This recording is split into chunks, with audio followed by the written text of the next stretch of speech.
Welcome the brutal attack and what happened to Rob Reiner and his wife Michelle. Obviously, an enormously huge story. This hour, we're going to talk about Conan's Christmas party, the role that played, plus the latest reporting that's coming out about the state of mind and the mindset and what was going on with Nick Reiner in the days leading up to this Reiner family tragedy. It's brutal. That's what we're going to do this hour. I am Vinny Politan, lead anchor for Court TV, your front row seat to justice, along with Albert H. Wunsch III. Hola, Tanginistas. And the radio legend, you know him, you love him, the one, the only, Jonesy. Greetings from Asbury Park, New Jersey. And this, ladies and gentlemen, is the Tangent True Crime Podcast. And the one and the two.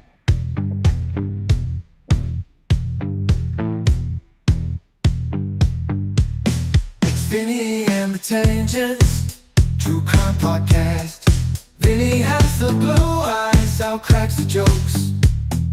Jonesy stays behind his shades, entertaining all the folks. It's Vinny and the Tangent True Crime Podcast. Load up all your comments, hit those super chats. Let's go smash that like button, so we can all have a blast. Vinny, Al, and Jonesy on the job. They're the Sugar Hill Gang of true crime. They're telling stories of days gone by. They take crime and turn it into a good old time. It's Vinny and the Tangent True Crime Podcast. All right, folks, it's a Friday before the big Christmas extravaganza coming up on Sunday. Don't forget about that. Sunday night, 7 o'clock live. When is it, Vin? I'm sorry. It's this Sunday? Sunday at 7. Sunday at 7. Do not miss it. Lots of prizes. It's going to be amazing. It's going to be absolutely amazing. Again, that is Sunday night coming up on Court TV. Your front, right here on our channel. Okay, there we go. No, I was clicking and talking all at the same time. No, that's fine. But you know what? But this is your front row for a family Christmas special. Like, yeah, remember from the 70s and the early 80s. When everyone had a great Christmas special, and it was always a lot of fun to watch. And we are trying to bring that back. Yeah. A friend of mine, actually, who's much younger, a friend's son, recently commented to me that the lack of variety shows in modern television ruined it all. He thought, because he thought so highly of the variety shows of those days. Yeah, and you're putting on a show, baby. We're going to put on a show. Oh, yeah. Hand me down my walking cane, hand me down my hat. Yeah, it's going to be amazing. So now this whole thing, this is bad. So I wanted to start really talk about Conan's party, because I think it's going to play a huge role in all of this and has given folks some insight into what was going on. And the backstory and the reporting has been, everywhere in this. I mean, people have been digging in and finding out a lot of details here. And one thing that's being reported is that obviously Rob Reiner's invited to the party along with his wife, Michelle. Prestigious invite to get, by the way. Sure. And they did not want to leave their 32-year-old son home alone and asked if he could come to the party. Like, just that fact alone tells me that, hey, there's some serious issues going on, right? Yeah. That you don't want to leave your 32-year-old son home alone. Yeah, what my understanding was that his mother had said that he was getting more and more erratic and dark, and that she was getting very concerned with his behavior. And then they decided that they were going to bring him to the party rather than leaving him in the house by himself. And then the disaster that Sure. transcended at that party, goes forward with, his son wandering around and just annoying people. All these celebrities, one in general, I believe, was Bill Hader, who he just basically started asking three questions. My understanding was that it was like, who are you? Are you famous? And there was some other question. And people were putting up with him because of the fact that he is the son of, Rob Reiner. Right. And the son of Hollywood royalty. Of course, they put up with him. right. And Rob had a tremendously great reputation in the industry, and I mean, you look back at it now and you say that that no one at that, but I don't think anyone at that point thought he would have gone to the level he did. But just that type of behavior at a party that you're at, which is, like Vinny said, Hollywood royalty. I mean, it is one of the most exclusive tickets to be able to get, to be invited to that event. And it's something that everyone looks forward to every year. I was not invited. I don't know, Vin, were you?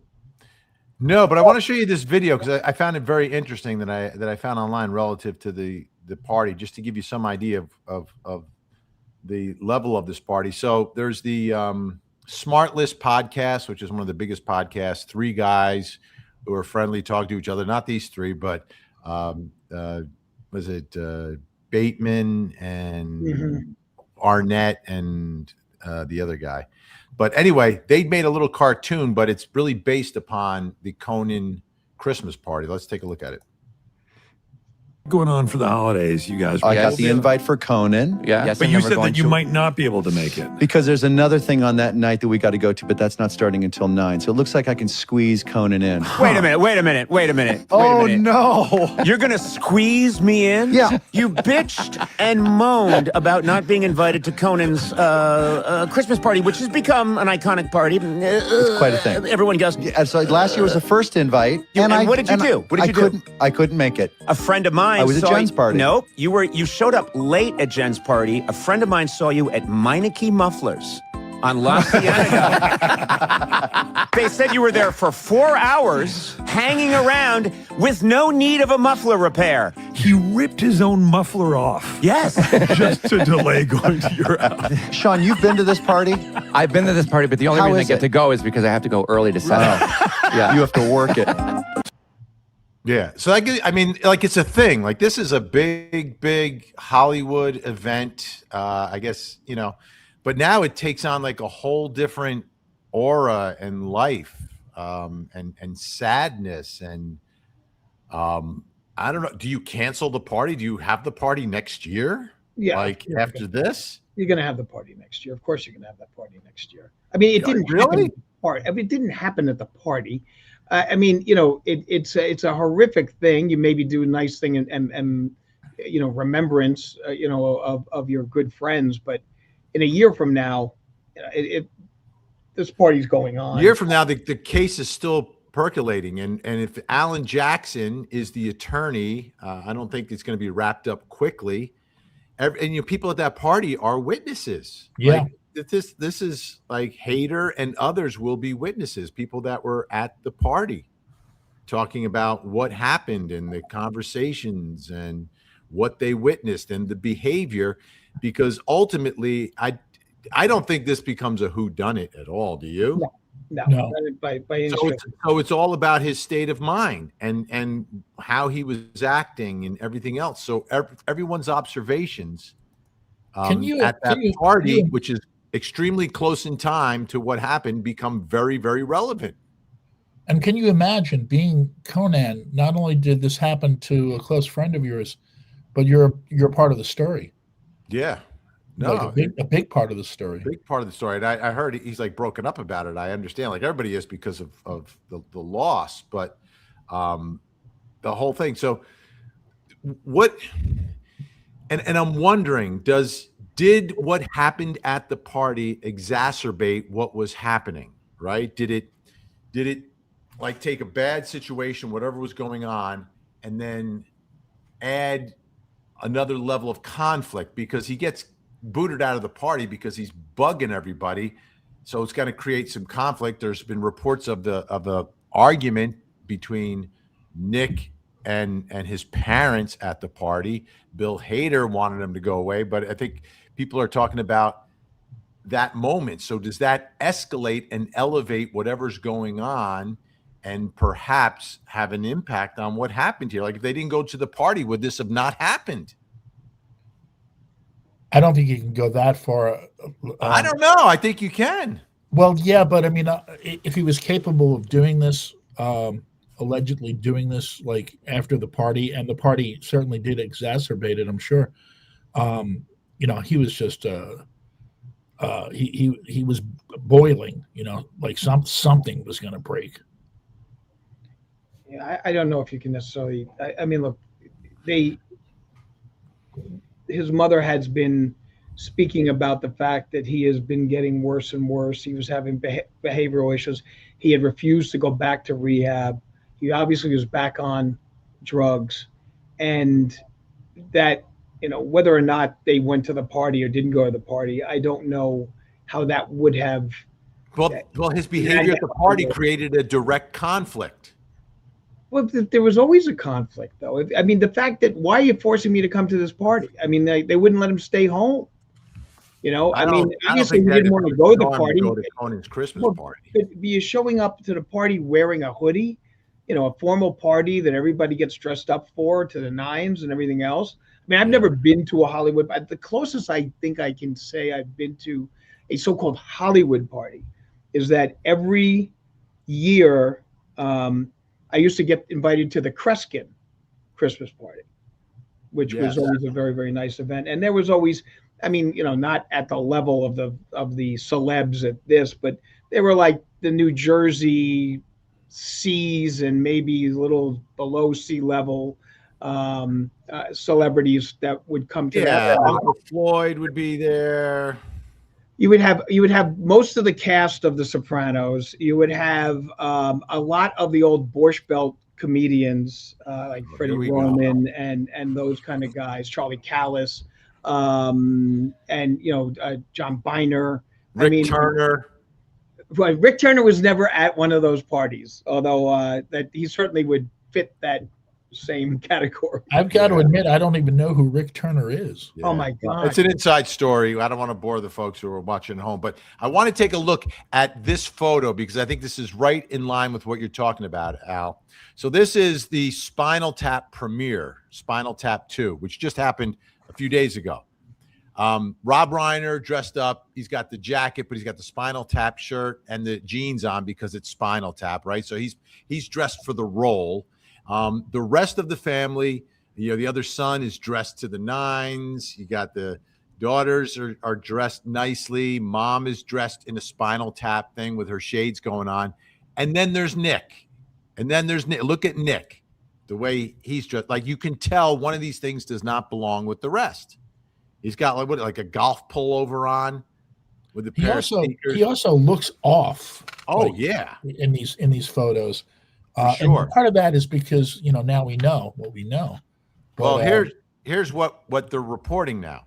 The latest reporting: diagnosed with schizophrenia, new meds made him out of his head, according to sources. This is the big headline today. So you have an actual diagnosis, and you've got meds that have recently been changed. Okay, so I'm going to share some of my family stories at this point. My brother had schizophrenia, and when I was in high school, he actually would walk around in his tighty whities with a knife in his hand around the apartment, and I wasn't scared, but eventually police were called. This happened numerous times, and he was committed. Had another brother who was on drugs and was homeless sometimes, and sometimes he would be taken in, and other times he would be not accepted. And my point of telling the story and sharing the story is that you don't know what to do. Here is your son. You don't want this one son to be homeless. That kills you, I'm sure. Killed my mother, not figuratively. And you don't know what to do. And we didn't have the resources of Rob Reiner, obviously. And apparently he tried so hard. I've seen some of the interviews, that film they made together, to get help for his son. And whether or not you're Hollywood royalty and you're rich, or whether you're just a working class family from Kearney, in those situations, you are torn emotionally. And maybe I'm stating the obvious, but it's through some direct experience. What do you do in that situation? At some points they let him go off and be homeless. Apparently, I guess things got too bad, or he just chose that lifestyle. It is not easy figuring out how to handle these sort of things. Right. You're stuck between a rock and a hard place. You just are, because you've got the connection as a parent. And Rob Reiner talked about this, and the two of them talked about this together, about the tough love that they tried. And Rob Reiner was saying, well, maybe I should have listened to Nick. I should have listened to what he was going through and not relied on the experts as much as we did through all this. And it's a really, really tough spot. You know what I got from that interview that you're referring to? What I got from that interview was a guy blaming everybody else around him for Nick, right? Nick blaming everybody. By him blaming the doctors and saying, well, you go to this rehab place and then you leave, and and everyone thinks it's your fault when you get back on it, but it's really them. And his father was agreeing with him, which I understand because he loved him. But I'm watching that, shaking my head, thinking like, dude, you're blaming everybody around you for your own problems. I want to put this up from Gringa. Such a profoundly selfish, self-centered act. All the people adjacent to this horrific crime will have their names forever associated with it. And I think you're correct. Now, the question will be trying to understand the why of this selfish, self-centered act. And I think ultimately that's what the trial becomes about. Agree or disagree, Al? No, I agree. That is exactly. It's not going to be a whodunit. This is going to be why did he do it? Why did he do it? And whether or not he was the present state of mind and the mens rea, and whether or not this was insanity or temporary insanity or anything along those lines. But I do think there's going to be a hard time selling that defense because of the heinousness of the crime itself, and the slaughter that was done, and just the butchery and past behavior. If you're going to blame new meds, well, there are alleged incidents where he tore up the guest house, like up for days on drugs. Yeah, but we know every trial, the defense puts someone else on trial. Reading this headline today, they're going to put the doctors and the meds on trial. This is malpractice. This is egregious what they did in experimenting by giving him these drugs. And I believe, based on this headline today, this is where Alan Jackson is going to go. Now, do you think this quote comes from the defense? It started with TMZ, so who knows? TMZ has defense friendly. Yeah, they have their tentacles in Hollywood everywhere. So, and their reporting is always spot on. Like it's super rare that they get anything wrong. They get it quick and they get it right. It's run by a lawyer, so Yeah, exactly. So I think this headline though is the game changer, and I think this headline makes Conan's Christmas party even more important, because you're not going to, the parents can't testify about how he was acting. They're gone. So who's who's seeing him closest in time to when this happens? It is Bill Hader. It is Conan O'Brien. It is everyone at that party. But you also have the sister, who obviously is the one that comes But upon. not right before. Like, she's observing in general what's happening, which is important. But Right. she's not at the party, and she's not there right before this happens. She comes in after the fact and finds them. But then, hey, look, you got to look at my brother because he's got to be the prime suspect in this. So, I mean, obviously, she had either been told he was acting erratically, or she evidenced or had seen that he was, acting erratically in the days and weeks leading up to, this heinous, horrible crime. Oh, absolutely, no doubt. No doubt. We've got another one here from Johnny Knoxville. Merry Christmas, Uncle Vinny, Wunsch, and Jonesy. Great job, Vinny, keeping Wunsch in line on VPI. Looking forward to the extravaganza. The extravaganza Sunday night, 7 o'clock. This Sunday, 7 o'clock, the Christmas extravaganza. It's going to be amazing and lots of opportunities to win lots of things.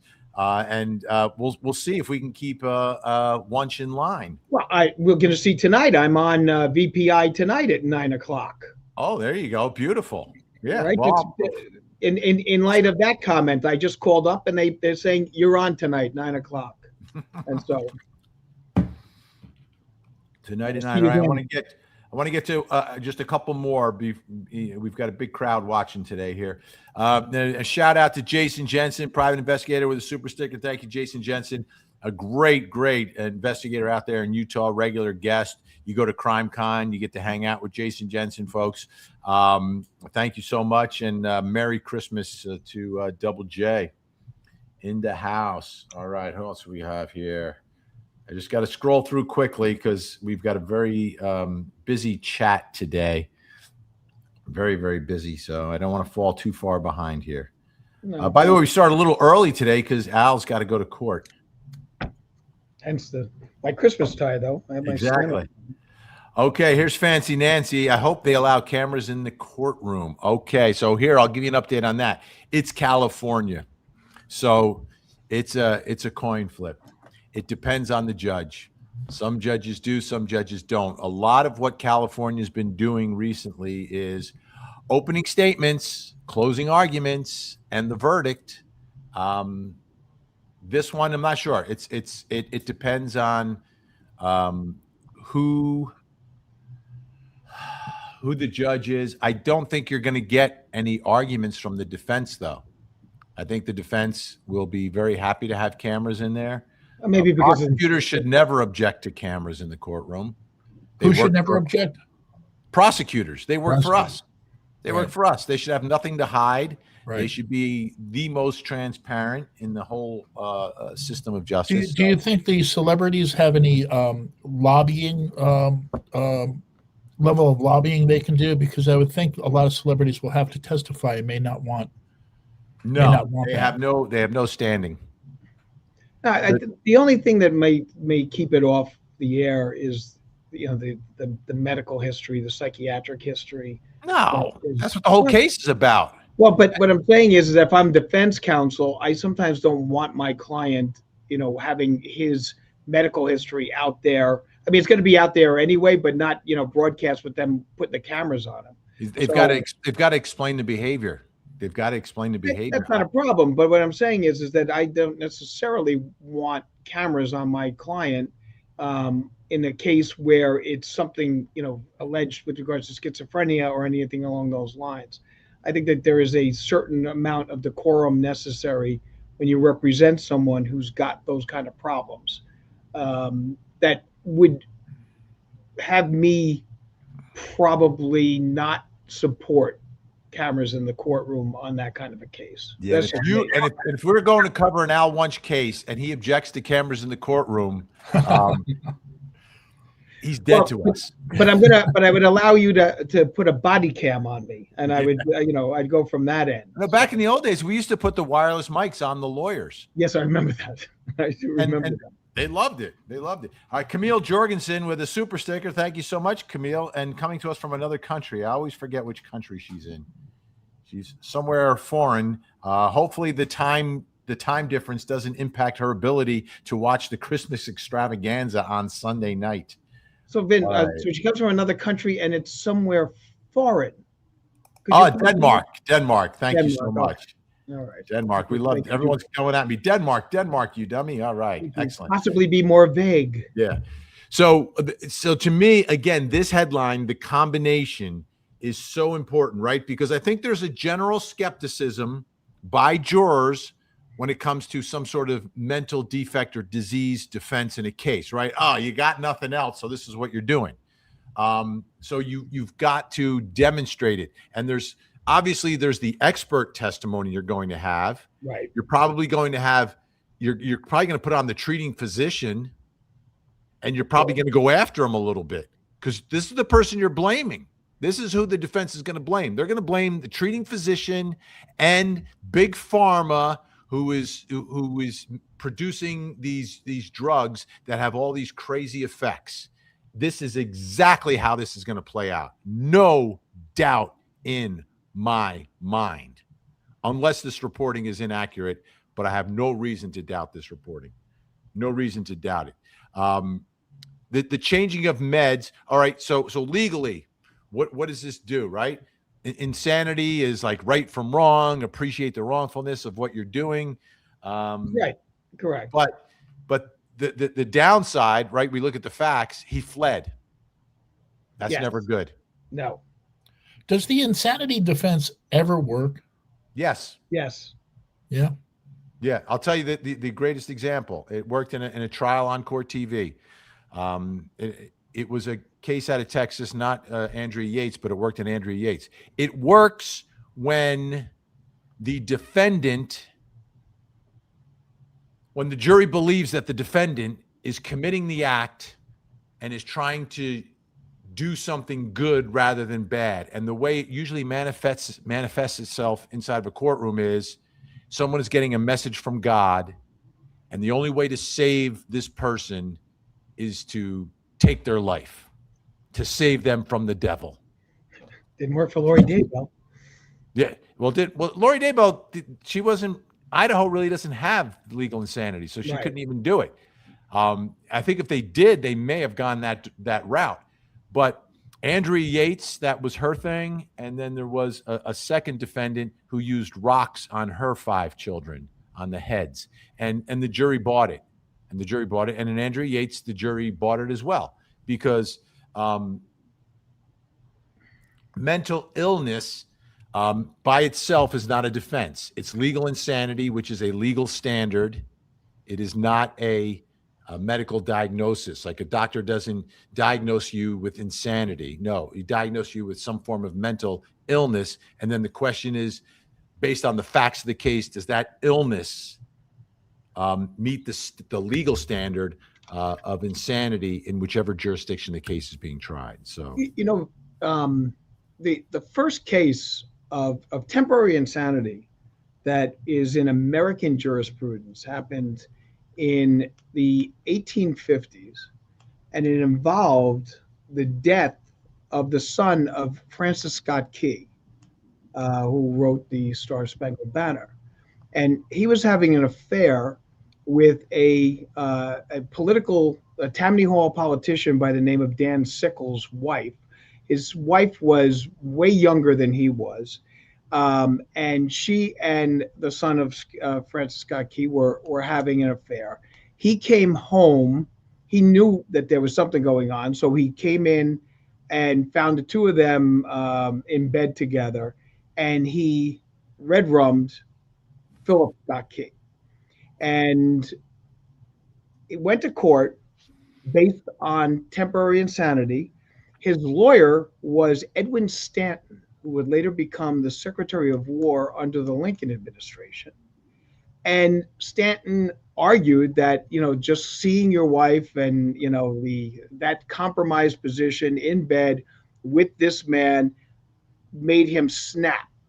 And the jury bought it and they acquitted him based on temporary insanity. Sickles ends up going later on and is commissioned as a general in the Union Army and fought at the Battle of Gettysburg and ended up losing his leg at the Battle of Gettysburg. He donated that leg to the medical the medical museum in Philadelphia, and every year he would go and visit the leg, and he still remained married to the woman that he caught in flagrante delicti. So that is the first case in U.S. jurisprudence. Wow. That's amazing. So his leg is at the, I believe is it called the Mutters Museum or something like that? Yeah, that's correct. His leg is there? His leg is there, still there. And I saw it. Okay, well, it's still there. And from the historical standpoint, Sickles' move during the second day of the Battle of Gettysburg almost cost the Union their eventual victory. Wow. He moved out of an area where he had the high ground into a low ground, and then in the battle at the wheat field was almost decimated. But he ended up having his leg shut off by a cannon, believe it. Yeah. Well, it's a good thing that happened after the trial, because otherwise he wouldn't have had a leg to stand on. So, Allison Elwood, illness, not defect. Goodness, Vinny. No, Allison, that is a legal standard. So, depending upon which jurisdiction and which state you're in, they refer to it as a mental illness or defect or mental defect defense. It doesn't mean defective. It means like it's a legal term, Allison, not a medical term. We're talking about a legal standard. So when I say defect, it is used in the legal context of actual statutes. So a term of art. Yeah, it's just, I can understand someone who, hasn't, I don't know if Allison's practiced law or not, but hasn't practiced law, might take it the wrong way. So I'm glad that you posted that, Allison. Appreciate that. Here's Kathy with a super sticker. Thank you so much, Kathy. Yeah, Kathy. Thank you, Kathy. Kathy. That is awesome. And we just got to stay. Happy holidays, y'all. This is my entry for Tangenista of the Year. Rosie. Well, Mary D, XD9SI, thank you so much. That we have closed the entries for Tangenista of the Year. All the entries have been made, and they were all via video submission. We may change the process next year, but this year it's a video submission. Thank you, Mary D. We'll see you Sunday at 7 Eastern for the extravaganza right here. By the way, we're live streaming today on my Facebook, on my YouTube, Twitch, and my X, and on the Court TV YouTube with a simulcast. Make sure you go over to Court TV and subscribe, and you can actually become a member over there. So that would be amazing if you join their membership program. You get lots of goodies over there. Do you get a members only jacket? You do not get a members only jacket, but I would love one of those. By the way, here's a shot of the house. So you have, the only way you can actually see Rob Reiner's house is from the air. I mean, that's how huge this thing, like, look at this thing. This is like sprawling. So this is the other part of the case, right? Like this is one of the crime scenes, right? So you look at the house, and, for some people, when your 32-year-old comes back to live with you, it's like, okay, there's not enough room for everybody. You kind of get in each other's way. That's not the case here. Like there are separate little homes within the compound. And I'm not sure where he was living.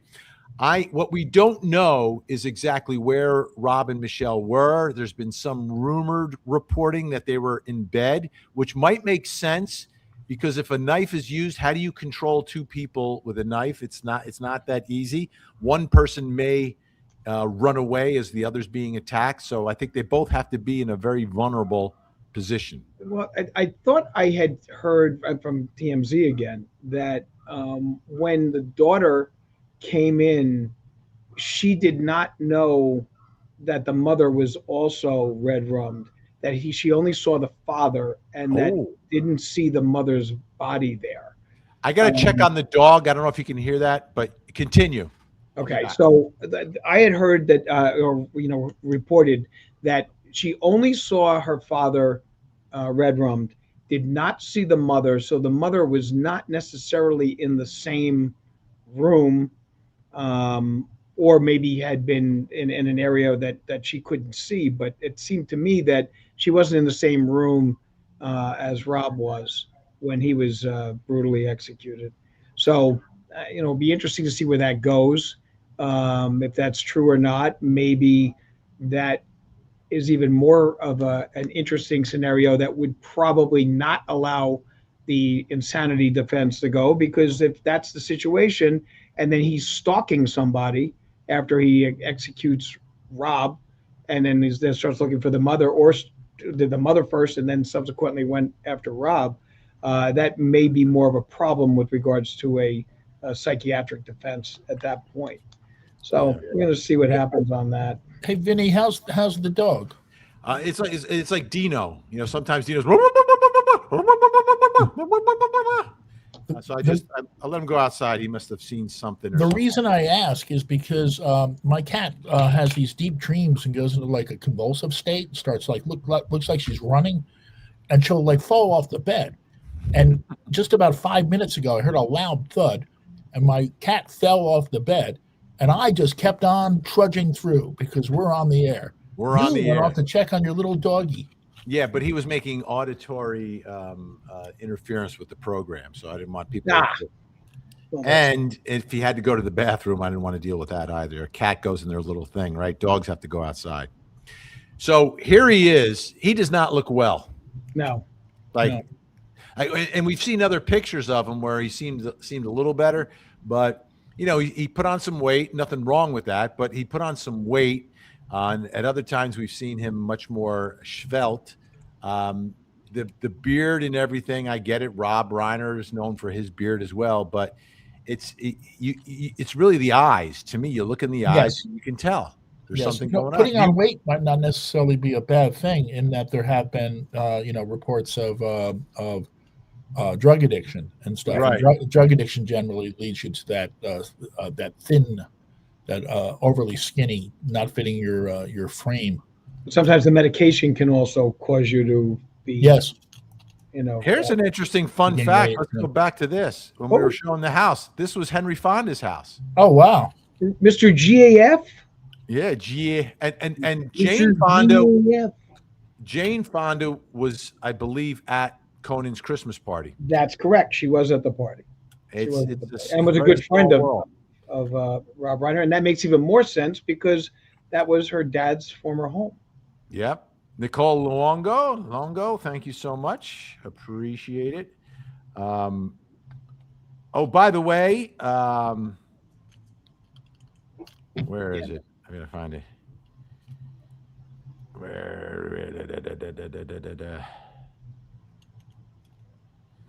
Okay.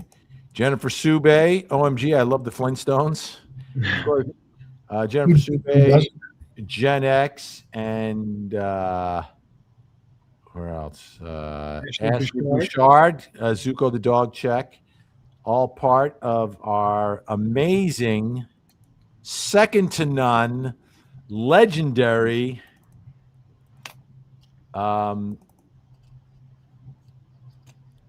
computer's working slow. So slow. Mod Squad. The Mod Squad. Keeping order in the chat. The Mod Squad. The Mod Squad. Spotting trolls who attack. The Mod Squad. Oh, Gen X is ready and on the scene. Frankie Biggs making sure they're keeping it clean. And Jennifer Soubey telling haters don't be so mean. And Ashley Bouchard on top of our Facebook screen. We are the Mod Squad, cleaning up the mess. The Mod Squad, the Mod Squad, simply the best. The Mod Squad, the Mod Squad.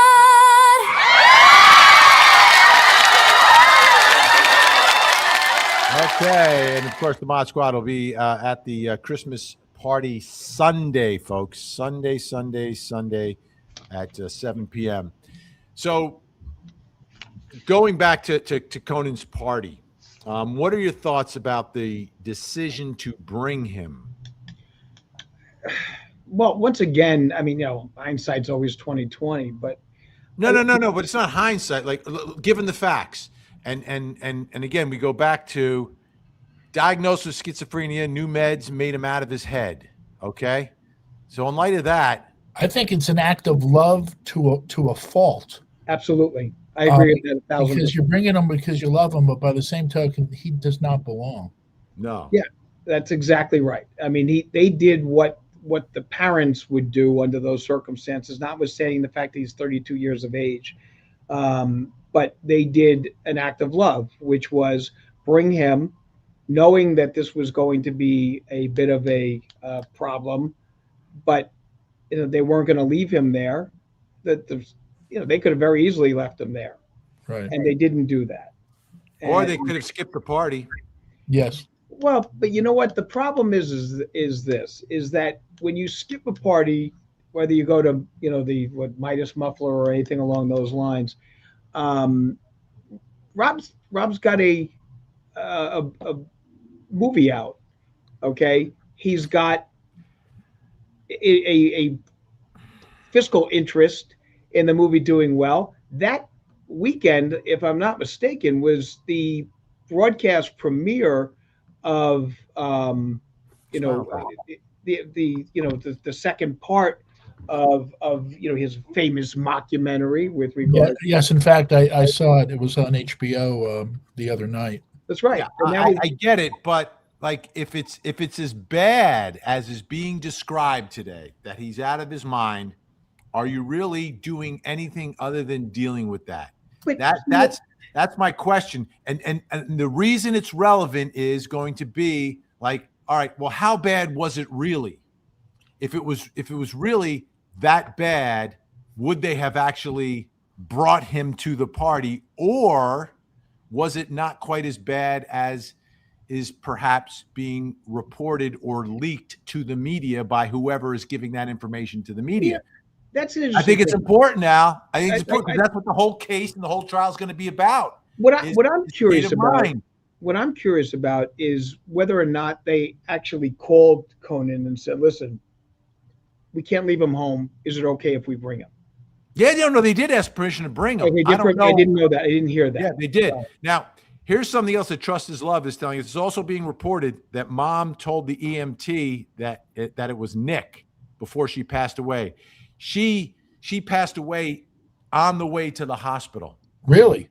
Yes. So this is what the reporting is. She was able to speak. So Al, that fact becomes a dying declaration. That becomes admissible hearsay, correct? Absolutely. It also makes the story that much sadder. Yeah. No, but the EMT can testify in court. Mom told me who did it. Michelle said who did it. Yep. Okay. So it's no longer a whodunit. Didn't work The on that. whodunit. It can never be a whodunit. If you have this evidence, it can't be a whodunit. That sort of statement didn't work up in Massachusetts for some reason, but it did. No, there seem- was no eyewitness in Massachusetts. Well, there was didn't the one individual with regards to the one paramedic made some comment about the fact that somebody said something that Karen. No, Reed- that was an alleged admission. All right, an Not- admission. Not a dying declaration by But the there's victim still- saying there's who still- did it. If both John are- O'Keefe had said something, then it would be like this. Both are exceptions to the hearsay rule. An Well, one admission- statement against interest is Right. it's Exactly. by a party. But this is different though. This is a witness / victim of the case. This It's a would be dying John declaration. O'Keefe being alive and saying something before he passed away, but he had already passed away. That's right. This was a dying declaration, which is absolutely admissible. Because based on the theory that it's English common law that when you are about to meet your maker, you're going to be truthful as to what had just happened. So that would be something that would be it'd be admissible, and as I agree with Jonesy, makes it even more tragic. Yeah. But to me, right, I look at everything. We look at the story, we look at what happened, and we've always got an eye on what's going to happen in this case, what's going to happen in this courtroom. And to me, dying declaration, I'm sure there's going to be overwhelming forensic evidence on top of it. Alan Jackson has the case. He's not rolling over.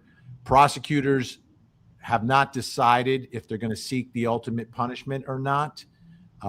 We will see on that. They have time to make that decision. My guess is they won't. Yeah. But it is possible. But it is possible because two victims.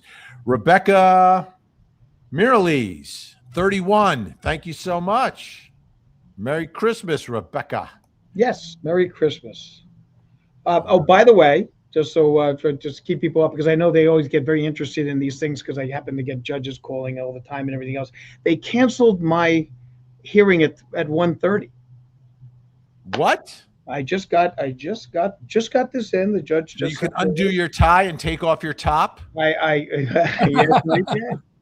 They called off the hearing at 1:30. They just need your confirmation in the email. So now let me ask you this, Al: is that happening? Is that like kind of the feeling you'd get when you looked out the window and school was off because it was a snow day, or were you prepped, ready, and you just wanted to get it over with? I was prepped, ready, and it was billable, so that's even more upsetting. So it screws up at least an hour and a half of billing. Well, you get 15 minutes. No, just but you for get the the bill for the preparation. You can Yeah, bill that's the correct. I preparation. do get all that. You're 100% correct on that. We definitely do that. So Just don't. but I mean, it is a little frustrating because when you are ready to go, I had met with my client who is presently incarcerated, sat with him for an hour and a half, preparing what needed to be done for today. And then to have it turned, it works my advantage in some respects. So it's not so bad, but it is a little frustrating that you lose that opportunity. Now, I've also heard another version of the dying declaration may have been to the daughter, not the EMT. I've heard that as well. But in either case, it gets in. It gets in. Either way, it gets in. I mean, it is absolutely What's better? What's better for a defense argument? You don't want to be arguing with the daughter that she's not telling the truth, but an EMT guy, you could. But it doesn't matter. I think that's another reason. This is not going to be the issue. This is not going to be Alan Jackson's fight. It can't be, because it's a loser. It's a loser. You go down. You've got to play the whole angle. You've got to play the whole angle of the mental, and I think that's closer to the truth anyway, right? Is this case is, why did he do it? Does it end up in some space where a jury could find him not guilty by legal insanity, have him institutionalized in lieu of going to prison for the rest of his life, or perhaps to death row? I mean, that's what this whole thing's going to be about. It can also be used if it's a D-pen case, right? As mitigation, in the mitigation of the case. So it's relevant on two fronts, depending upon how prosecutors proceed in all of this. But it's a big deal. It's a big deal. And everything that happened at that party, do you think there's any video at the party? Do you think anyone was taking photos? Or is this one of those Hollywood parties where we're Hollywood people, we're at this party, everybody knows we don't take pictures of each other, we don't shoot videos, we just enjoy each other? No, I think that there's, because you know what, I'm sure there's a Christmas display that they would take pictures in front of and things along those lines. I'm sure there was absolutely a professional photographer there. I'm sure it would be very controlled, right? But very controlled, not people whipping out their cell phone and shooting video of Nick disrupting things, because that would be very relevant to the case. Do you think that exists? I personally don't think it exists, but like Al said, we don't go to these parties. Jonesy, what do you think? You go to these parties. Well, I would think that they want their privacy. They want to let their hair down, so to speak. Somebody's going to get too loaded. Do you really want somebody taking a a Hollywood star's picture in that situation? I think a private party like that is their chance to really just be themselves and not have to worry about the showbiz aspect of it. That's what I would imagine. Because you have to put up with that at like public venues. Right. Make every day your best day. Thank you so much. And we will. That's That's a great way to live. Just make every day your best day. What am I going to do today? What's going to be fun today? What's going to be special today? How am I going to make this make this into a meaningful day? Oh, Ashley Bouchard gave you some advice, Al. Do you bill in 6-minute increments? I would say 15, baby. No, actually, I bill in 10-minute increments. 10 minutes. So 10 minutes right there just for checking that text. That's exactly right. Well, I always did 0.1s, 0.2s. So we were 1/10. That's 6 minutes. We did 6 minutes in my firm. You do 10 minutes. We do. There was a great character in Arrested Development, which was a Ron Howard sitcom portrayed by Henry Winkler. He played like the lawyer, and like there was just so much material about his billing. You know, like that was very important. Like he would like start his clock, and you had to be there. Frankie Fig's in the house, another one of the members of the Great Mod Squad, fumbling away over here. It's that time of year. Yes. It's that time of year with the I mean, holidays with the excitement upon us of the Christmas extravaganza, you know, everybody's giddy. Everyone's happy right now. That's good. Absolutely. In that regard, can we take him? It's Santa Claus. Yes, it's our reminder. Sunday, December 21st, 7 to 10. We are going live. Special guests who you're going to love. We've got prizes, lots of prizes. We're going to crown the Tangenista of the year. We've got a winner for the ugly sweater competition. We'll have the judging going on during that. It's going to be a magical night. Sunday, December 21st. Live stream, and it'll be Facebook, Twitch, YouTube, X, and I may even throw it up on Instagram if I can. And is Court TV going to be simulcasting with us? That'll be a simulcast. I believe Excellent. So. Yeah. Excellent. That's very exciting. Always nice to see them there. Johnny Knoxville, 3 hours of Vinny live, no cover charge. Right? Yes, but you know, remember to tip your bartenders and your waitresses. And try the veal. You know, yes, best in the city. Oh, by the way, I have to announce something else here. We've got some folks sending stars over on Facebook. Thank you to Sue Forte. Tiffany Scott. How did he get Alan Jackson? I don't know. How do you think he got Alan Jackson? Yeah, right. He's got some files. But logistically, how did it happen? I don't think he's the one that made the call. No, I'm sure he didn't make the call. I think it had to be a sibling. I think that's probably, or a family member. Here's something that came to mind in regards to his riches, or you know, the Reiner riches. You know, obviously he's in the will someplace, right? If you're found guilty and you were the one who did it, do you still get that? No, you do not. You do not. Yeah. You do not. I mean, the Rob Reiner's worth hundreds of millions of dollars. Yeah, obviously. Like easily. House alone and the money still comes in like residuals. I'll be back 1 second, guys. You know what? I have to let the dog back in now. Dino's barking outside, so now he wants to be inside. He always wants to be where he's not, right? Well, if he's inside, he wants to be outside. If he's outside, he wants to be inside. That sounds a lot like this individual who was at the party at Conan's house. I thought Rob Reiner was a real mensch. I didn't know him. You met him. Yes. But just seeing his interviews and stuff and the way he would carry himself, you know, I use the word mensch. I just thought he was super cool. And we grew up with him, you know, like watching the All in the Family. You and I were like, what, 10 when it premiered, something like that. A couple of things. First of all, he was an individual who put his body where his mouth was. Okay. When he had a cause, he was there. I mean, he actually took time from all the stuff he was doing in Hollywood to try to advocate for, you know, gay marriage and things with regards to the environment and stuff like that. But he wasn't one of those guys just wearing a lapel pin or maybe writing a check. He was there.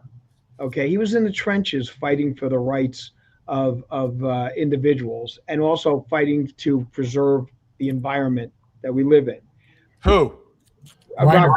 Rob Reiner was a guy that was very, very politically motivated, but He wasn't. was Meathead. He was basically the character that he played. Yeah. But and what's interesting is Carol O'Connor was basically the same way as him. I mean, the character of Archie Bunker could not have been more of an antithesis of who Carol O'Connor was. Carol O'Connor was an extremely liberal individual. But the remarkable thing about him at his age, to be the straight man to Carol O'Connor is not an easy thing to do. It's a very difficult talent to be a straight man with regards to when you're playing off of somebody. And he's supposed to be the one that's supposed to look like he's the smarter of the two and things along those lines. What I absolutely adored about him was that even in those instances, he always showed a vulnerability and also allowed himself to be a little off, like off just as much as Archie Bunker was off. And the two of them played off each other so well. Now, I had heard that he was also a script doctor, which is a person that comes in and takes a look at scripts and changes things around and stuff like that. This was when he was in his 20s. He was doing this with one of the greatest, individuals, writers, Norman Lear, producers, and the scripts that were written in this, for All in the Family were so wonderfully crafted, absolutely wonderfully crafted, and had attacked issues that no one had seen on television before. And he's making key changes to lines to the point where he was actually getting Sally Struthers pissed off because he'd be taking lines from her, but he'd also be taking lines from himself and lines from Gene Stapleton and from Carol. Do you think that's why he and Gloria got divorced? Yeah, yes, that was the exact reason why. Do you guys remember him? He did some great cameos. Do you remember him in The Partridge Family? He played a character named Spike. He was a biker. Oh, yes. He had a crush on Laura. And he was also Sheldon. Sheldon, but it didn't have the O. It was Sheldon, and that was on the Odd Couple. The Odd Couple, yes. Where he was the fiance of Myrna Turner, no? Yeah. The whatchamacallit, which was his which became his real life wife. His real wife, right. And interesting thing about her was her first husband's last name was Reiner. So when he adopted her daughter, she was still a Reiner, but not Rob Reiner. That her father's last name was Reiner. Interesting. But just going back, with regards to him and the things that he did.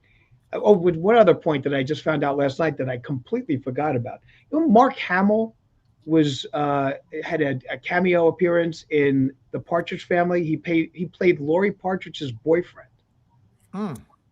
I just saw that last night on Jimmy Kimmel, and I couldn't believe it. I was like, oh my God, that was him. I was watching that. But that on the thing, but he had a ton of cameos. Rob Reiner, also great parts in movies and in television shows. I mean, The Wolf of Wall Street, he's phenomenal in that movie. It's he's got a great character playing the father of the wolf and everything along those lines, and just his presence on the screen is just a joy to watch. And like I say, I watched the second Spinal Tap the other night. And, part of the reason I've been wanting to see it, but part of the reason I watched it is because Rob Reiner is on your mind.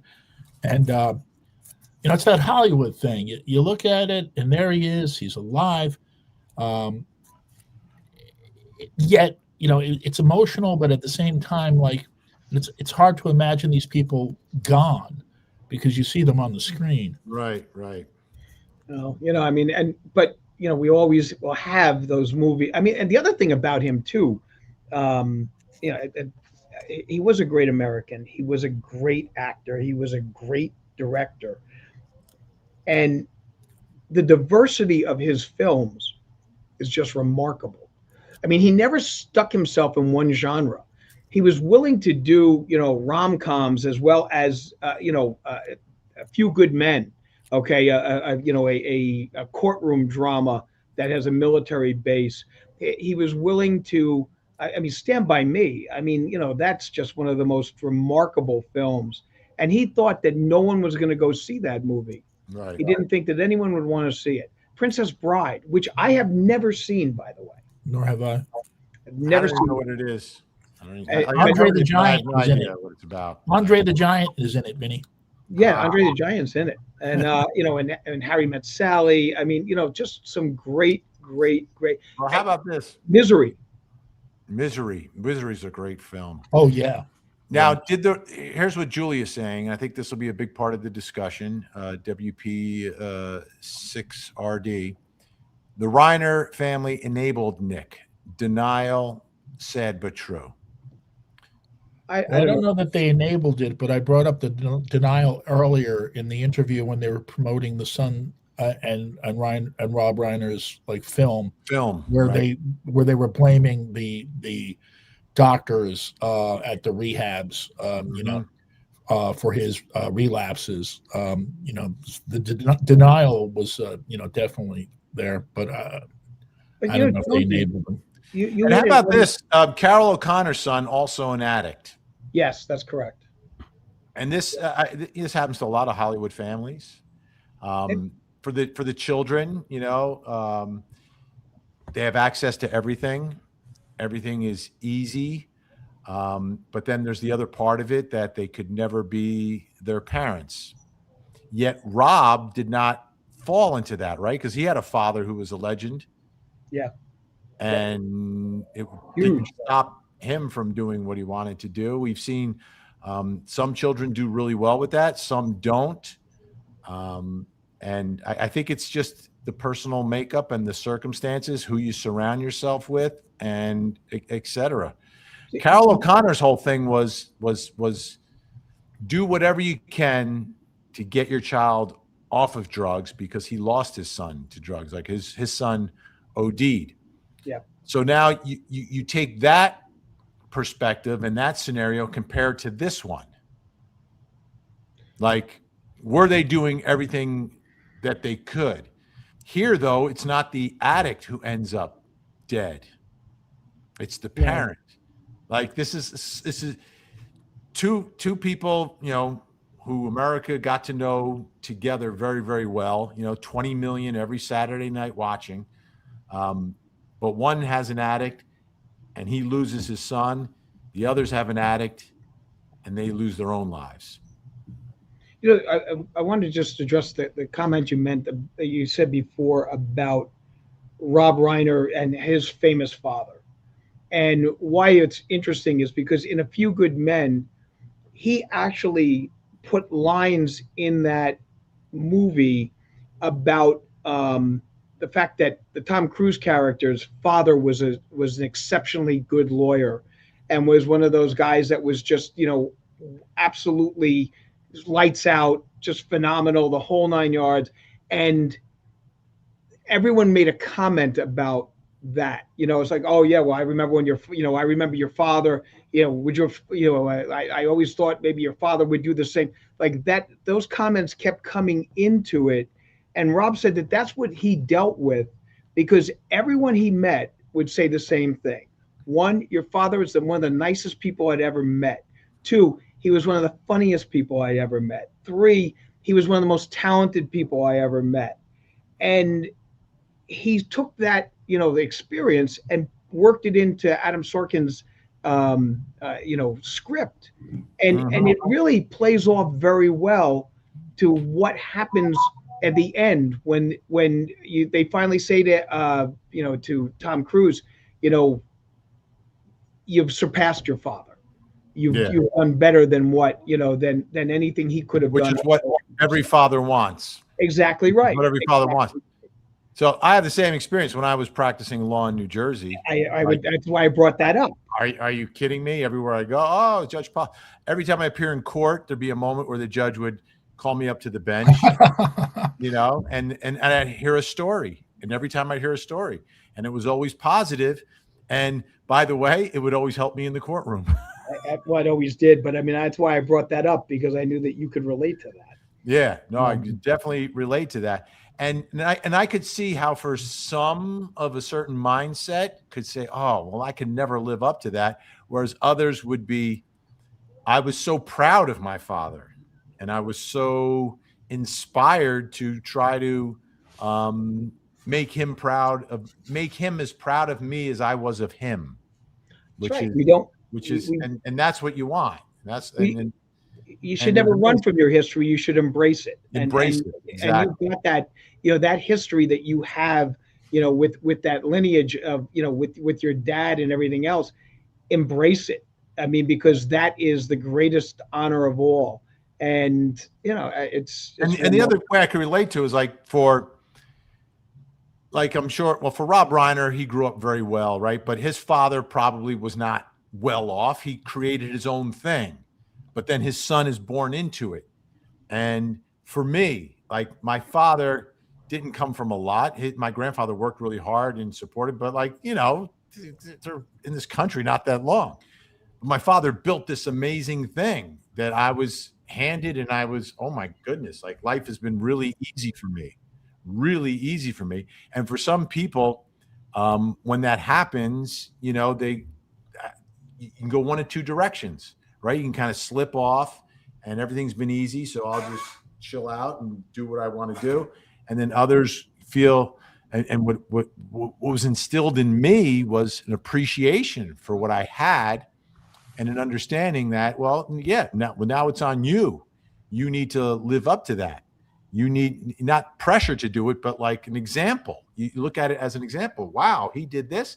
I need to do that as well.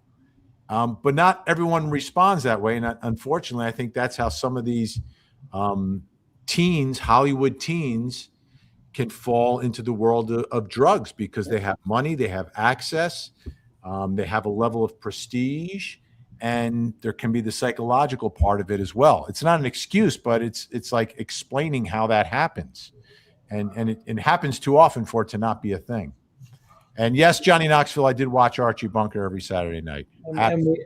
And you know what? As I said, we need to embrace history. Yes. Embrace it. I'm just checking through here to make sure. I see what you did there, Al. Thank you. I know, but I'm doing two things at once here. It's not easy. You guys think it's easy? I don't think it's easy. The civil rights and all the revolution fights. World War II, Al always knows who is who. It's this day in history. This day in history. History. Now let's listen to his story.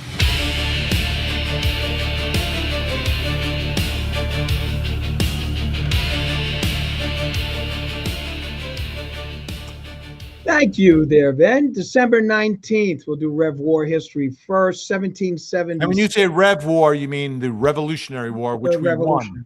Yes, that's right. The Revolutionary War, which was really our first civil war, technically. Thomas Paine publishes his first essay of the American Crisis. The line, "These are the times that try men's souls."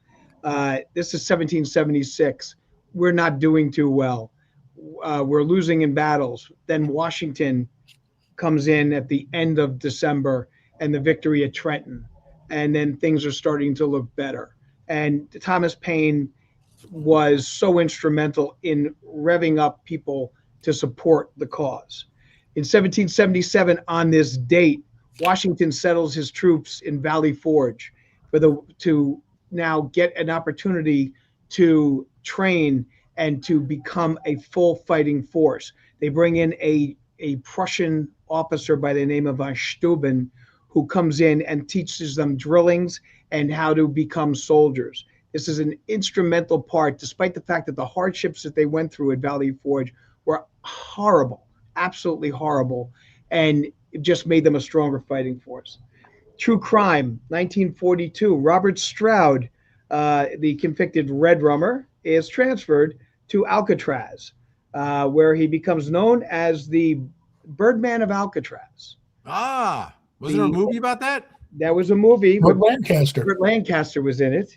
And it was actually a very glorified film because Robert Stroud was actually a psychopath. Okay, he spent 54 years in prison, and 42 of those years were in solitary confinement. Okay, he learned about birds, and he actually was self-taught. He had a decently high IQ, and then was actually running a business out of Leavenworth, selling birds and actually selling medicines for birds, and was doing quite well. And as a result of that, even though he was in solitary confinement, he was allowed to keep his birds in his prison cell. Wow. Jonesy, did you like my Burt Lancaster impression? That's what that was. Yeah. I was going to warn you, if you keep doing that, your face will freeze like that. That was my Burt Lancaster impression. Go ahead. So in 2002, the Central Park Five were exonerated finally. They were wrongly convicted of the brutal 1989 the Central Park jogger assault. The individual who actually did it, who had been hiding out by the name of Matias Reyes, was finally confessed, and DNA linked him to the crime. So the Tim Sullivan, the former court TVer, Tim Sullivan, wrote the book on that. Yes. Before they were exonerated. So December 19th in history. Okay, 1732, Ben Franklin's first issue of Poor Richard's Almanac is issued under the name of Richard Saunders, his pseudonym. It goes out for another 25 years. It was a yearly production. 1843, A Christmas Carol by Charles Dickens is published. 6,000 copies are sold right out at that point in time. Okay, in 1975, Ron Wood joins the Rolling Stones, replacing, who did he replace, Jonesy? Bill Wyman. No. Oh, I'm sorry. Mick Taylor. Mick Taylor, yeah. Okay. And also in 1969, I forgot to mention about the fact that that was the last Ed Sullivan performance of the full Supremes. Diana Ross leaves the Supremes the next day and goes solo. 1988, Bill Clinton is impeached for the conduct involving Monica Lewinsky. And in one other thing about December 19th. December 19th has a situation with regards to the fact that a lot of Christmas movies, a lot of movies are premiere on December 19th. So 1971, the Christmas film Stanley Kubrick's A Clockwork Orange came out. 1974, The Man with the Golden Gun, with Roger Moore as the James Bond. Christopher Lee playing Monsieur Scaramanga. Yes, Christopher Lee. He had 3 nipples. He had a superfluous nipple. And Hervé Villechaize played the henchman known as Nick Nack. Okay, 1980, Raging Bull and 9 to 5 came out. Another wonderful 2 Christmas movies. And in 1986, Platoon. So as a result, these are the famous movies that have come out around this time for the Christmas crowd. And this year we have the new SpongeBob film that came out. So that's everything. That's what's happened today in history, and looking forward to seeing you all on Sunday. Fantastic. Yes, Sunday night, folks. Sunday night, 7:00. It's the Christmas extravaganza.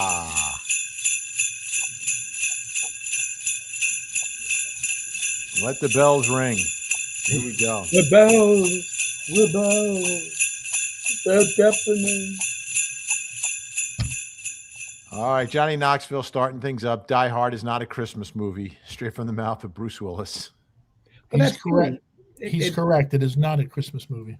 Well, there's Christmas movies, and there's movies that just happen to occur during Christmas. Yeah. And that was one of them. Yeah. And A Clockwork Orange, I was only kidding, is not a Christmas movie. It's not a Christmas movie either. But I watched it as a child. I had no idea what was going on. Oofa. Yeah, that's one of those tough ones to watch. I watched it as a child. We had HBO, so I watched it.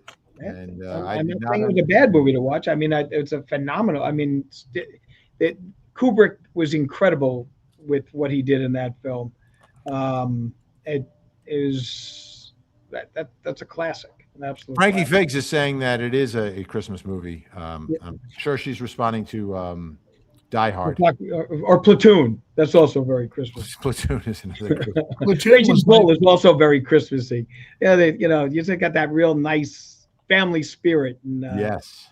By the way, folks, while I have you here, I'd like to let you know that you can get some true crime merch over at the Vinny Originale store. Nice.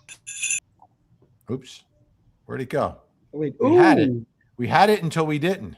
Ooh. I had it and I went with it. It came easy and it went the same way. Bird and a hoodie, a beach towel and a mug. A new design from Vinny is better than a drug. True crime merch, you know he did it. True crime merch, mark the exhibit. True crime merch, we hate Casey. True crime merch from Vinny Originale. Our tangent stuff is great, unlike any others. By the way, I wanted to let you see this. Let me take that down. The computer's working very slow today. It's that time of year. Yeah, time of year. Hazy. But we got the Tangent Christmas Extravaganza shirts. They come in all different colors. This is the green. I normally like black shirts and such, but that's a very good color for the holiday shirt. Yeah, it kind that of chocolate chip mint feel to it. It pops. It pops. It gives you that Christmas spirit. So you have shirts like that and other things. Vinny Originale True Crime merch shop. By the way, there were cameras in the first hearing, but they were not permitted to show the defendant. But we got sketches. So here's a sketch of Nick Reiner from the first one, and not looking great. No. They've got the the safety gear on so he doesn't take his own life, I guess. The face that is drawn here is what it is. My guess is there were issues about being medically cleared and they sort of delayed everything. So I think Alan Jackson has already begun down that road with the evaluations. I think that the sooner you do evaluations closer to the time of the alleged crime, the more credible they are. Like if you interview someone a year later, okay, whatever. But if you can interview them, within days or so, and I'm talking about an expert doing an interview, days within the alleged crime, you might have a better idea of what exactly is going on inside the mind of the accused. But you do have, in this kind of a case, because of the fact that, he came from means, a very sizable medical folder. Right. So, I mean, like, it's, as opposed to somebody who was never able to get help because of whatever reason, couldn't afford it or didn't know it was that you could get this kind of stuff. With him, you've got, since day one, a complete dossier, a medical file on him that is, got everything. Let me ask you this, though. Let me ask you this, and how the two issues play, because this will be, I think, another big part of the case. When we talk about mental illness and drug use, right? Drug use, not a defense, right? I was on drugs, you can't convict me. No, not a defense. It doesn't play that way. What about drugs exacerbating a mental condition? Whether it's, and I'm not talking about prescription drugs, okay, which is, I think, going to be what this case is about. But if he is taking street/recreational type drugs and it impacts the mental state versus the prescribed medication, how does that play when it comes to a mental disease or defect defense? That is an interesting question, because it's not involuntary in the sense that he did take it. Most of those cases that you're dealing with where like they put something in your drink and then you didn't know about it, and then you laugh. Right. That would be the situation there, because that's like involuntary intoxication or something where you had no idea that this was going to do that. But in this case, I think it's almost an involuntary situation, not knowing how he would react to medication that's prescribed. Yeah, that's an interesting point, and that's something that I'm sure is going to be explored. Absolutely. Yeah, I don't think in that scenario, if you're under professional care, that it can necessarily be held against you. Well, right? even before Not you the same way that if you're buying stuff off the street and you take it, all right, unless you're compounding it and you're mixing. Okay, so like maybe that would be the situation Right. where, so I mean, if like, where it says don't take alcohol and you're taking it with alcohol, or you're basically combining drugs that should not be combined together, then I don't think you have that defense anymore. Well, when the mental illness issue came up earlier in the week, almost immediately after this happened, and prior to that, one of my thoughts was, well, what came first, the mental illness or the drugs, or the street drugs? Because that can lead you down the road to mental illness. So, I think that's an important analysis of all this. And from our mod, Ashley Bouchard, pharmacy tech here, all side effects are listed on the drug pamphlet when you pick it up, so you can't sue them. Right. Well, and it's also, it's also been vetted, by the FCC. I've Food and Drug Administration, FDC. So you've got all of those things that have been done before the drug can go out and be sold. Unless you're getting drugs from Canada or from outside the United States, which I can't imagine would be the situation here. However, I will say, and again, just because something's been there have been things that have been approved and have then been taken off the market. Yes, you see that all the time. First, you see the commercial. I think that's the space we're in. We're going to be talking about side effects that maybe were either kind of pushed down, because trust me, this is going to be an extremely thorough defense. And you don't take a case and just roll over. That's not what it's about, especially here where you're talking about life without parole or death row. Those are the two options right now. I don't see this prosecutor saying, yeah, I'll agree, and we'll send him to a mental health institution. It's not going to work. You have to fight for that. But either way, Vin, I don't think he's ever getting out regardless. Right. I don't think he's ever going to get out regardless.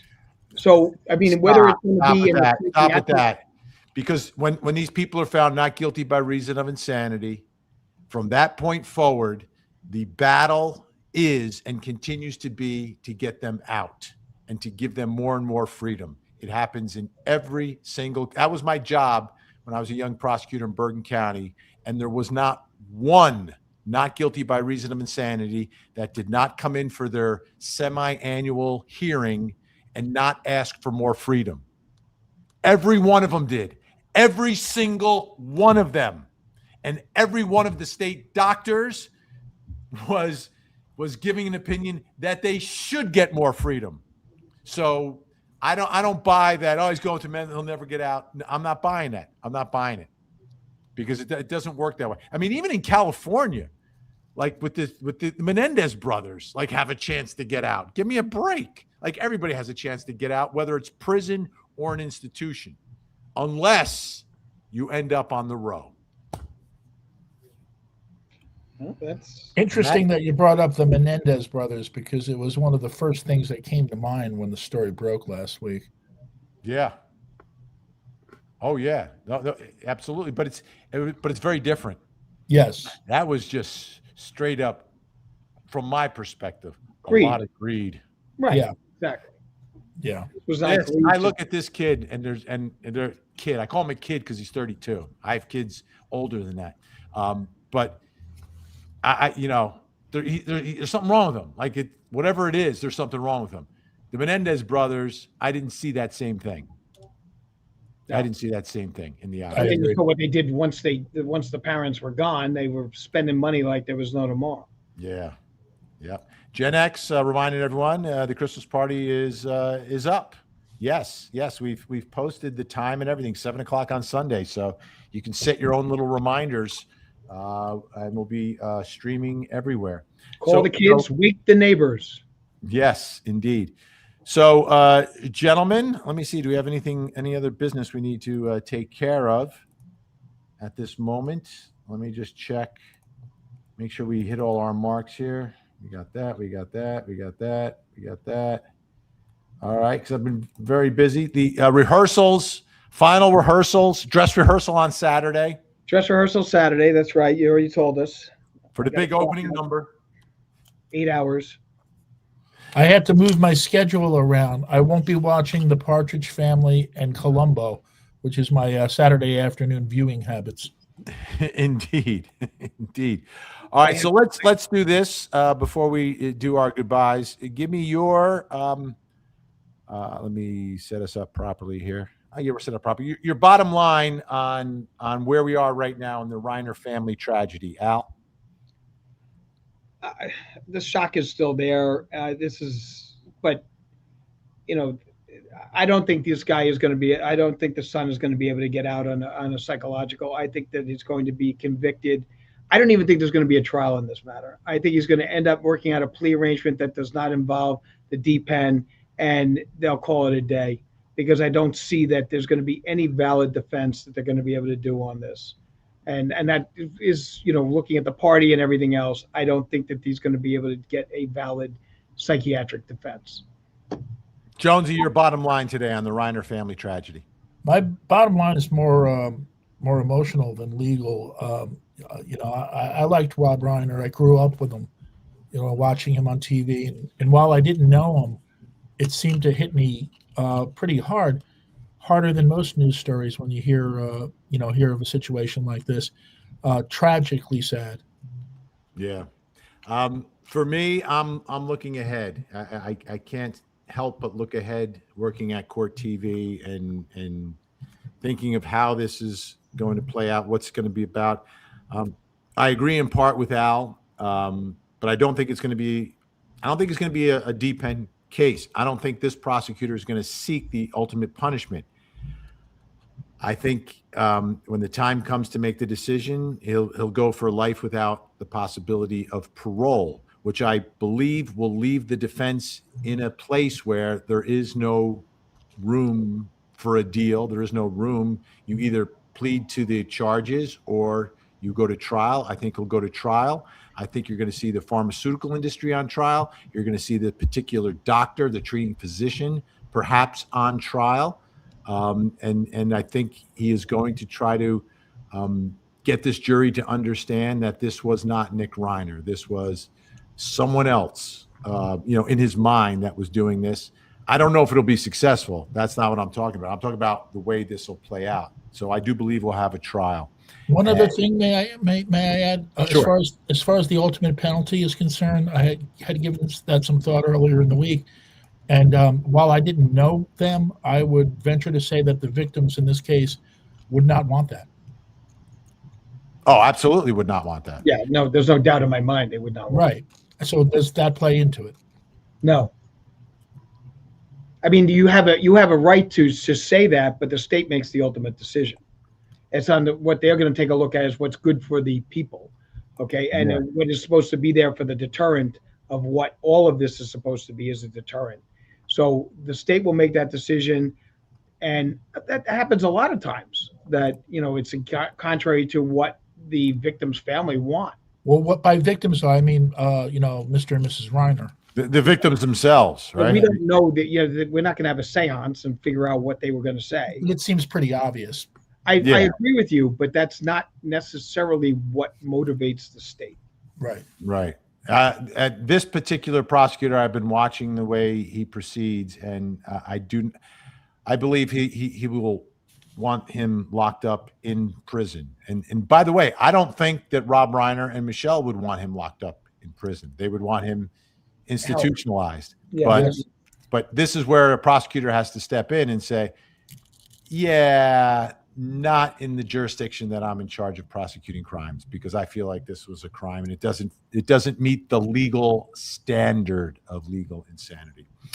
All right, folks. Thank you so much for watching. Oh, wait, that's the wrong one. I want to get into different mode. All right, I can stay in that mode. That mode's fine. Thank you so much for watching. Al, where can folks find you? All right. Well, so tonight I'm going to be on Vinny Politan Investigates, VPI, at 9 o'clock. And then we are now off for Court TV until January 5th, so there'll be no Monday 8 to 9 on closing arguments, but you'll see me tonight. And then, of course, you're going to see me on Sunday. And then, of course, we're going to keep the podcast going. So that's where I'll be. And hasta la vista, Los Tanginistas. Jonesy, where can folks find the radio legend? Well, you can come see me. I'll be appearing at City Winery on December 29th in New York City. I've got tickets to see Wayne Newton. Wayne Newton. Yes. That's amazing. You can watch me tonight, 8 o'clock, closing arguments with Vinny. Oh, actually, we have a special tonight on this case. We're going to have a special on this case. Incredible guest. Cody Thomas is out in L.A., so we'll have all the latest in the Reiner investigation, trial, etc. 9 o'clock, Al will be with me. We'll be talking about the first big trial of 2026 out of New Jersey, the Canero brothers. And other than that, I will see you Sunday night, 7 o'clock for the Christmas extravaganza, special guests, prizes, trivia, crowning of the Tanginista of the year. It's off the charts. And don't forget, be there at 7 because you don't want to miss the big opening number. Al's been working hard. Oh, I'm telling you, I got my ballet slippers on right now. All right. All right. Say goodnight, Jonesy. Good night, Jonesy.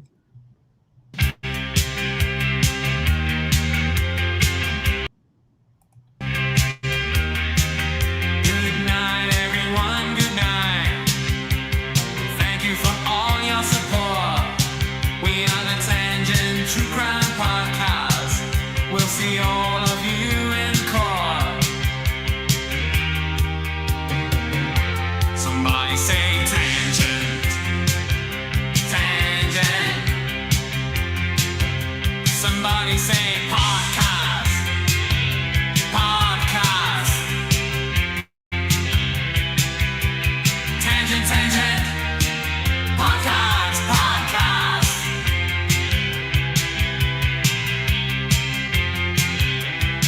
This is the Tangent Podcast.